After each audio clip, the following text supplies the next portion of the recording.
मैं फिर से पूरी ताकत लगाकर चिल्लाता हूँ, कौन है? तो मुझे एक कुत्ते की भौंकने की आवाज़ सुनाई देती है। शायद जिसकी आवाज़ मुझे सुनाई दे रही थी वो एक कुत्ता था। तो क्या मैं बॉक्स के अंदर ज़मीन में गड़ा हुआ था? ये हो सकता है। कुछ देर बाद कुत्ते की आवाज़ भी आनी बंद हो जाती है। शायद वो जा चुका था। मैंने अपने पेट को भरने के लिए ज़मीन में हड्डी तलाश कर रहा होगा, पर बेचारा नाकाम रहा। अब मैं क्या करूं? मैं अब तक सांप के काटने से मारा क्यों नहीं? ये मेरी किस्मत थी या कुछ और? मुझे कुछ तो करना होगा जिससे मैं इस कैद से बाहर आ सकूं। मैं जोर लगाकर अपने हाथ से बॉक्स को धकेलता हुआ पर बॉक्स खोलने में नाकाम रहता हूँ।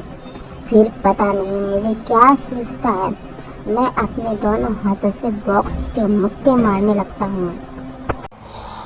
दर्द हो रहा था जो आंखों से आंसू बनकर बह रहा था, पर मेरे हाथों में ठान लिया था कि कामयाबी हासिल करनी है।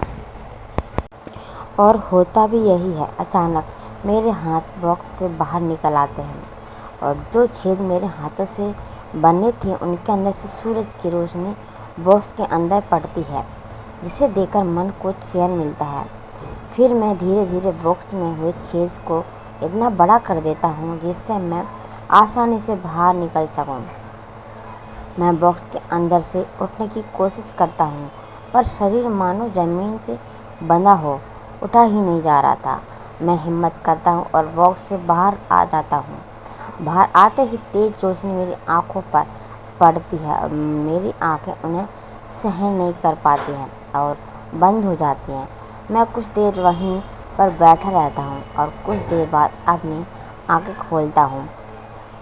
अपने चारों तरफ देखता हूँ। ये तो कोई सुनसान जंगल था। ये जगह कौन सी है, मुझे पता करना था। मैं खड़ा होता हूँ और जंगल से निकलने के लिए आगे बढ़ता हूँ। ज़मीन पर मेरे कदम ऐसे पड़ रहे थे मानो कोई बच्चा है जो चलने की कोशिश कर रहा हो, पर मैं बच्चा नहीं था। तो मैंने कुछ ही देर में अपने कदमों की चाल को उसी तरह कर लिया।